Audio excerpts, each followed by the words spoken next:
Story 1. Crappy bosses. I had a job working warehouse delivery for a store. The entire corporate structure was built on treating the people below you like shit, and that was passed down through every level. Managers would just bark orders and bitch you out for any reason they could think of. They paid about 25 cents over minimum wage, and the bosses drove BMWs and Mercedes. The big boss lived in an $8 million house. Our store was the freight hub for 4 others in the little chain, so we got to know the drivers from the other stores well, as they were always coming to load freight or drop stuff off. One day, we're sitting with 2 drivers from another store, and Buddy remarks that he and his partner are working over 60 hours a week. I say he must be doing okay with all that overtime pay. He says they're not getting OT, just paid a straight time rate. I ask him if he signed an averaging agreement. He says no. He shows me his pay stub, and there it is. His partner comes back and confirms all this, and they've been doing it for months. He'd asked his manager about OT, and been told that straight pay was just the way it worked. I tell them that's illegal, and urge them to take it to labor relations. They're reluctant to rock the boat, figuring they'll be fired. So I drop it. We never got any overtime. Our warehouse was busy, our store was not. A couple months later, they're in again, and Buddy's partner tells us he and his girlfriend are moving back east, and he's giving his notice. I tell him again to file a complaint. Nothing to lose now. So he does. A few weeks go by, and when I come in one day, there are expensive boss cars parked all along the loading dock. My workmate says something big is going down. All the managers have been summoned and are inside with a bunch of people in suits. So we wander upstairs to see what's going on. The company bookkeeper had an office in our store and handled all the payroll. He was a Chinese immigrant, nice guy. The bosses were trying to pin this on him, saying he didn't speak English very well, which was true, and had obviously screwed everything up. Turns out he was a pretty cagey guy. He knew what they'd told him to do was illegal and was able to produce all the records of him telling them that, and of them telling him to basically just shut up and do it. He hands it all over and quits. I see Buddy with a new partner a few weeks later. He's got a pay stub for about 15 paychecks worth of earnings. Company got caught for all the overtime pay and a pretty substantial fine on top of that. Added bonus, the second in command had driven over a nail when he parked his silver BMW on the loading dock and had a flat when he came out of the store. He opened his trunk and called me over and said, "Change that for me." I told him sorry, that's not my job, and if I hurt myself, my compensation claim would be denied. As he went in to call a tow truck, I stood on the loading dock and gazed upon all the havoc I had wrought, and my heart was glad. Wow, what a story. This is insane. So from the very beginning, it's clear that the workplace described here wasn't exactly a dream job, right? The corporate structure relied on treating people like dirt, and we can see how that trickled down to everyone's daily experience. Imagine working somewhere where the managers just bark orders all day and pay you next to nothing while driving luxury cars. That alone sets the stage for some serious tension. The key turning point here is definitely when Buddy and his partner realize they're being cheated out of overtime pay. It's pretty intense how they were afraid to complain because they thought they'd lose their jobs. Can you imagine being in a place where you feel stuck just because you don't want to rock the boat? Then, the plot thickens with the company bookkeeper. The bosses try to use his limited English skills as a scapegoat for their own illegal activities, but he flips the script by having all the receipts, literally. This guy managed to keep record of everything and just hands it all over before quitting. That's some serious bravery and smart thinking. And let's not miss the icing on the cake, the silver BMW with a flat tire. The second in command gets a taste of his own medicine when the narrator refuses to change the tire. It's poetic justice, isn't it? What do you guys think? Have you ever experienced something similar at your job? Let me know in the comments below. Story 2. I'll come back so long as Larry isn't there. To give you some background on my friend Tim, made-up name, he has been programming since he was like 7 years old. Tim said by the time he got to college, he breezed through most of his comp sci classes because a lot of the content they were covering he had already mastered years prior. Tim is an excellent programmer. Tim's career has been quite successful. He's worked for Google, Facebook, Amazon, and finally a hedge fund. The story starts at the hedge fund. Tim works a lot with AI technology, and at this hedge fund he was the lead programmer manager who spearheaded an effort to optimize their AI that helped them complete literally millions of trades a day. To say his work had a massive impact was an understatement. All of this is going on with COVID-19 in the background.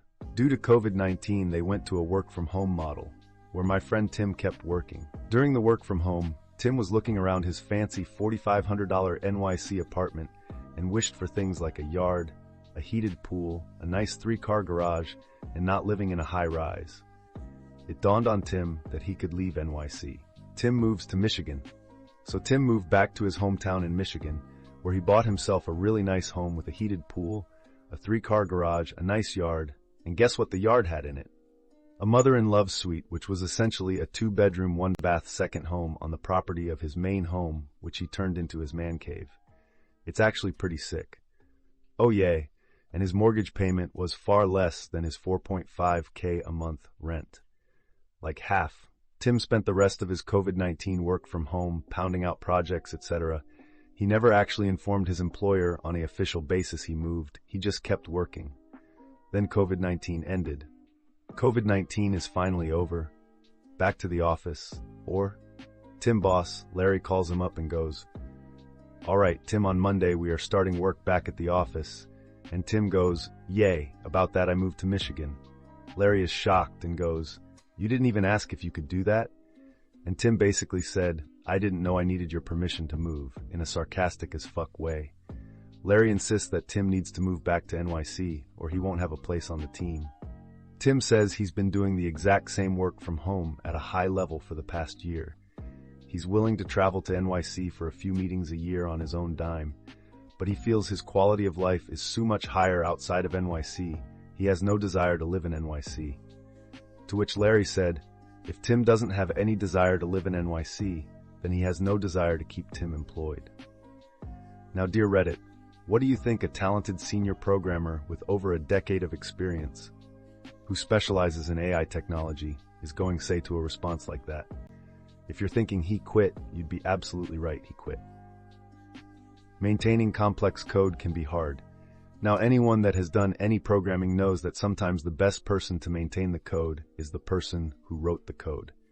There's logic, there's thought processes, there's so much that goes into programming that can be so individualistic, it can be hard for someone to take over a code base they didn't write. Enters the picture. 6 weeks goes by when John calls Tim. John is the CEO of the hedge fund. John gets Tim to agree to consider coming back, so that's when John suggests they fly Tim to NYC, and he sits down with John. Tim, however, flipped the switch and said, "No, how about you fly out to Michigan, and we discuss this?" Tim said, he said that because he wanted to establish if he was going to come back, it was going to be him, working from Michigan, and if he was going to talk his employment, it was going to be done in Michigan. John agreed, and 2 days later flew out to meet with Tim. Tim sits down and John says they really need him because he provided a lot of value to the organization and the programming team is struggling. John offers Tim the opportunity to come back with a 20% pay cut since he won't be living in NYC, and John called that a cost of living adjustment. To which John said, "No, I want a 15% raise above what I was earning." John sits back and responds, "The reason we pay what we pay is because we ask you to live in NYC, and we understand that's an expensive city to live in." To which Tim says, "You pay what you pay, and you pay it because I am worth it. If I wasn't worth what you pay, you wouldn't be paying me. Now my first condition is if you want me back, it'll be a 15% raise." John goes, "And second?" "The second condition is I'll come back so long as Larry isn't there." John sighs, "You're asking for too much." To which Tim goes, "You don't need to bring me back if you don't want to. I'll be fine elsewhere." John goes, "I'll talk to the partners." Tim says, "My offer is good till Friday." John goes, "What do you mean?" Tim says next Monday is when I'm going to start looking for work. This offer is good until Friday. It was Tuesday. John leaves. That Thursday the phone rings. It's John. In conclusion, Tim, we are transferring Larry to a different fund. He won't be working with you anymore, and we are fine with giving you a 15% raise. Can we send you an offer letter for you to sign? Tim said, of course. And Larry is really gone? John goes, yes, you will never need to interact with Larry ever again. That was at the start of this year. Tim hasn't been in NYC, hasn't heard from Larry, hasn't seen Larry on any communications, etc. Wow, guys, this story about Tim is super relatable, especially now that so many people are working from home. Let's break this down a bit. First off, Tim's background is impressive. Starting programming at age 7, that's dedication. It's no wonder he breezed through his comp sci classes and ended up at some of the biggest tech companies, Google, Facebook, Amazon, and then at a hedge fund. Talk about a career path. When COVID hit and everyone started working from home, it sounds like Tim took a good look at his NYC apartment and thought, why am I paying $4,500 a month for this? And I get it, a $4,500 rent is insane, especially when he can get a much better quality of life elsewhere for less money. So he moved back to Michigan, bought a sweet house, and even turned a second home on the property into a man cave. Honestly, sounds like the dream. But this is where it gets really interesting. When his boss, Larry, demanded he move back to NYC, Tim was like, nah, I'm good here, and quit. That's a bold move, but totally justified. If you're delivering high-quality work remotely, why uproot your life again, right? Then the CEO, John, steps in, and Tim lays down his conditions, a 15% raise and no more Larry. And guess what? He got it. That's some boss-level negotiating skills. Tim not only knew his worth, but also set terms on his own turf. So what do you guys think? Was Tim right to stand his ground? How do you feel about remote work and moving away from expensive cities? Drop your thoughts in the comments below. I'd love to hear your take on this. Story 3. How I screwed over a racist, horrible, bigoted business owner and likely resulted in him going out of business faster. This occurred in a southern state. I won't mention the state because, well, you'll see. I was an account manager for a digital marketing company. We sold lead generation services to business owners to generate leads. One of our key selling features was if you turned on call tracking numbers plus recorded phone calls, we'd guarantee you X amount of leads based upon Y spend. And if we failed to meet that, you'd be entitled to partial, or if we really failed, potentially full refund. Some things to know about advertising. CTN, call tracking number. It's a unique number that's assigned to a certain point of advertising that consumers call. This number is only on that piece of advertising. It routes to the business line, and unless the consumer is very observant, they have no idea they are using a CTN. Call recording. If you turn on CTNs, we can record the calls and store the audio on our servers. The business has to consent to this. Also, when you call, you'll hear a message, this call is recorded for quality assurance type message. Both those are required to be eligible for our service guarantee. Storytime Part 1, The Lay of the Land. The business in question was a small dad and son contracting company with a couple employees. They primarily focused on smaller jobs such as windows, drainage, finishing, etc. Unfortunately, this business owner was a royal PETA. He went back years and his account was filled with nothing but complaints.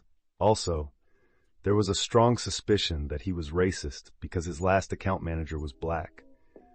The business owner, who we will name Scott, refused to ever meet in person with the previous manager. Also, I was white. He had no issues finding the time to sit down with me and tell me how shit our service is. Well, it's coming up to do contract renewal, and he says we aren't producing his leads, and he wants to put in a claim for failing to meet our service guarantee. I spoke to my manager about this, and he said he wants me to listen to his calls, write a detailed report, and present my findings to the manager. The manager is worried this may end up in court due to the dollar amounts involved. Nearly a whole working week of hours. I probably spent damn near 40 hours on this, and I wrote a detailed 24-page report outlining the results of our advertising. To say I shred this business owner business practices is an understatement. The report was a straight-up attack on his poor customer service skills, disorganization, inability to execute, and complete and total failure of anything resembling any sense of standard business practices that just make logical sense. I will share with you a few examples of the types of calls I listened to. Small calls where multiple phone calls are truly epic in their total incompetence. Customer 1. I was a small-time landlord who had 3 different properties that had received a quote from Scott for work. The landlord had accepted Scott's quote and agreed to do business. In one voicemail message, offered to pay a deposit to start work. Throughout 4 voicemail messages, this poor landlord went from, "Hey, I want to pay you," to "Are you okay?" to, "Why the fuck aren't you returning my calls?" Yes, I said voicemails. Scott had gone out to this man's properties, quoted his pricing, and then straight up refused to do anything more. Why? I legit got no idea. I called the customer in question and said I was the quality assurance agency and was doing a survey on Scott's performance.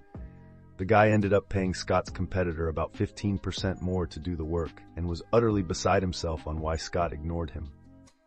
I was also confused.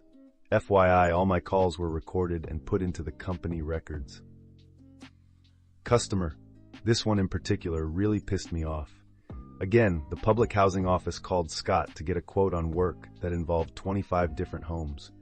Scott was kind enough to answer the phone this time, which, ironically, was one of the few fucking times he ever answered the phone. Initially, Scott sounded happy to get such a big profitable job. Then Scott learned 2 things. It was Section 8 housing.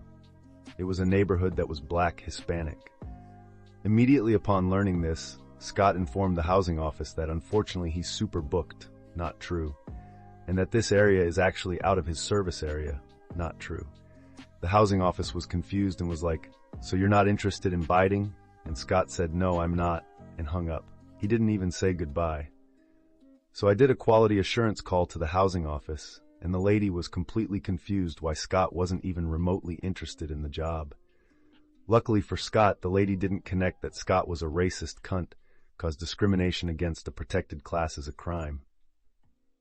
Customer 3. It was an overseas phone number from Japan.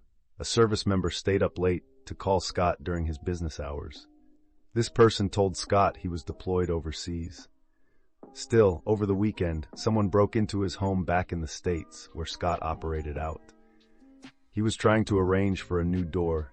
He mentioned this was an emergency as his wife was being forced to stay a hotel. Scott never returned his calls, nor made any effort to contact him on the email he provided. No called the wife, who was local. It was a super easy job that Scott could have done in about an hour or so and made a solid profit. I think that's enough examples. Part 2, Review and Plan. The actual report at the end said out of the X phone calls, Scott failed to properly service the leads in about 70% of the cases, and that I could keep on going on. Still, I felt a clear trend had been established. It wasn't that our service wasn't producing leads for Scott. It was that Scott was a racist, bigoted cunt who everyone fucking hated. Obviously, I said that in more professional language. When I presented the report to my manager, he looked at it and went, "Damn, 24 pages. I asked if it was fine, and he smiled and said, "I got a pretty good idea of what this is going to say." He said he'd review it and get back to me. So a day later, he came to me and said he'd gone over the report, the VP had gone over the report, and he asked what I thought the recommended course of action should be. My recommendation: remove all discounts, charge Scott total price for our services, and clearly explain our job is to provide him with leads. It's his job to sell those leads. If he can't convert our leads into business, that's not our problem. Scott was getting a 70% discount. Our price was built with discounts in mind. My manager was like, "He'll probably cancel." And I asked my manager, "And is that a problem?" If Scott was going remain my client, he was going pay dearly for that privilege. If he wasn't willing to pay, I was happy to let him walk. My manager smiled and said, "Nope." Part 3, the meeting. My manager and I called Scott and arranged a meeting.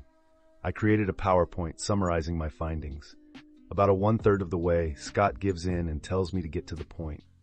I knew this was going to be a heated meeting, so I wanted my manager present both as support and a witness.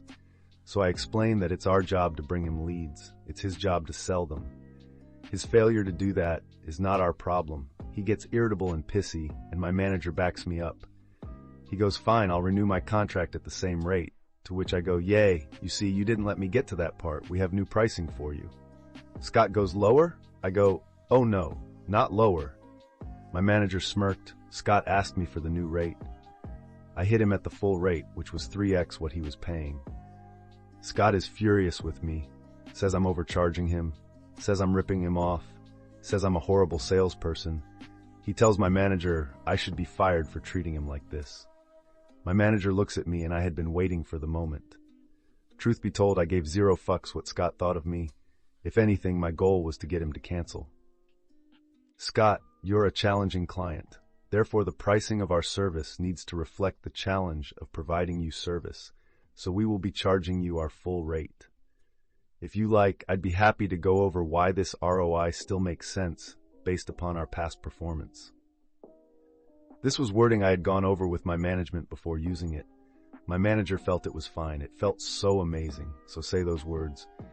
It was the nicest way I could say, you're a cunt. If I'm going work with you, it's gotta be worth my while. Scott says we are a bunch of greedy fucking pricks.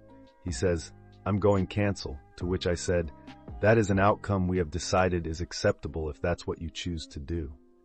Scott huffs and goes, and what about my refund? Dismayed, I go, Scott, we've clearly demonstrated we did our part. The reason why you aren't bringing sales is because of your company inability to close on the leads we generate.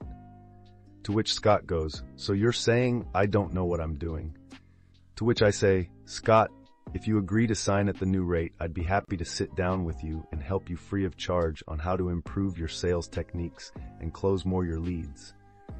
This is me telling him he doesn't know how to run his business and was very much meant as an insult. Scott goes, nah, fuck you, I'm calling my lawyer. I go, so I take your not going renew. He goes, fuck no. My manager goes, that's fine. Would you like us to email you our report on your leads? Scott goes, sure, I'll show my lawyer. FYI, we never heard from Scott's lawyer. We wish Scott a good day and he leaves. Later, we wrote him an email, attached the report, and also told him if his lawyer would like the recording in question, we can send that file over as well. Our bases were covered, and we knew it. I suspect he also came to the same realization, but he had too much pride to admit that. Part 4. Make sure that dagger is nice and deep. A few weeks go by. My manager says we gotta shut down his account, so I need to call him and ask him what he wants to do with his CTN numbers, which we control. In our contract, we say at the end of the agreement, the customer has the right to have the numbers ported over for a fee. It would have been normal to waive the fee as a gesture of goodwill, but Scott desired zero goodwill, and he received what he desired. I tell my manager there's no way I'm porting the numbers for free, and just like his quote, I'm charging him full rate $15 a number. The total came out to just a bit over $100. So I call Scott, I get his voicemail, but he doesn't answer. I write him a registered letter, and in that letter, I outlined he has 30 days to respond. We have his CTNs, and if he's willing to pay a $15 per number port fee, we will transfer those numbers over to his phone provider. One morning, I woke up to about a dozen hateful text messages in which Scott told me to go fucking burn in hell. I took that to mean that Scott was not interested in porting over his numbers, and I reviewed those texts with my manager. We saved those messages and uploaded it to his account. So, is that all? Of course not. Part 5, but wait, there's more. So here I was with 7 CTN numbers that had been in service for literally years. Those 7 numbers were saved in Scott customers' phones, and to many of Scott's customers, those numbers were Scott's number. Obviously, they wouldn't be advertised to anyone, but that doesn't mean they won't produce phone calls. Now, if I just let the numbers die, the customers will call and simply be told, this number is no longer in service.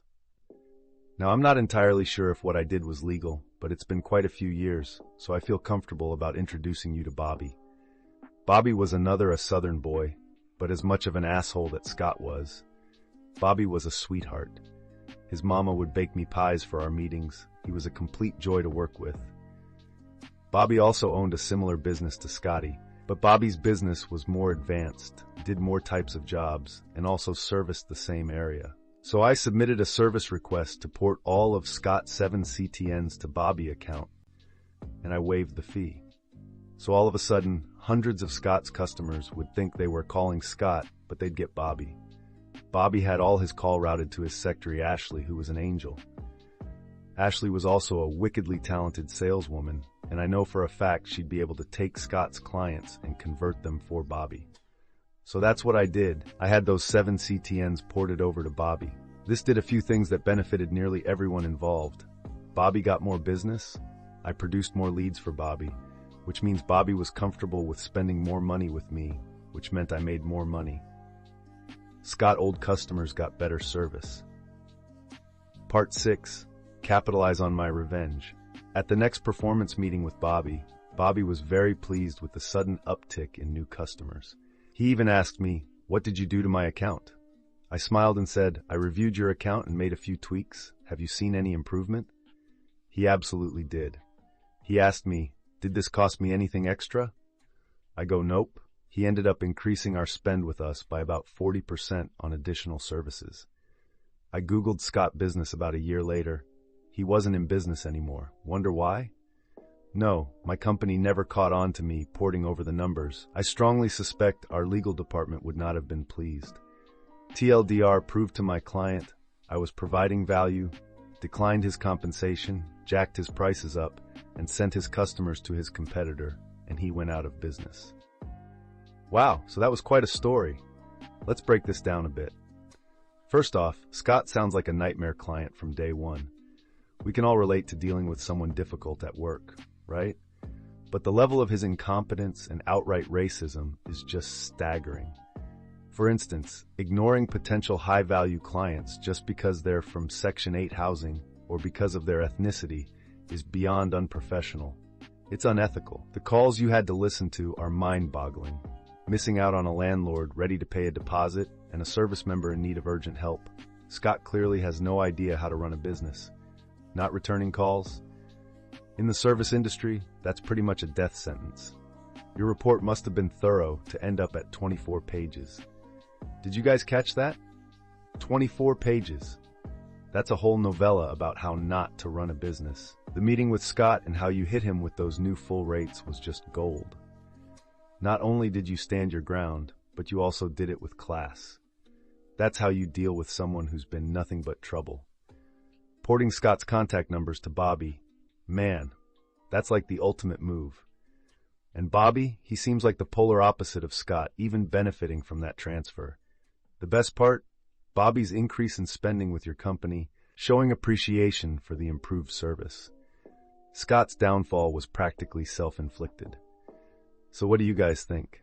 Ever dealt with a Scott in your life? Drop your thoughts in the comments below, and don't forget to subscribe for more story reactions.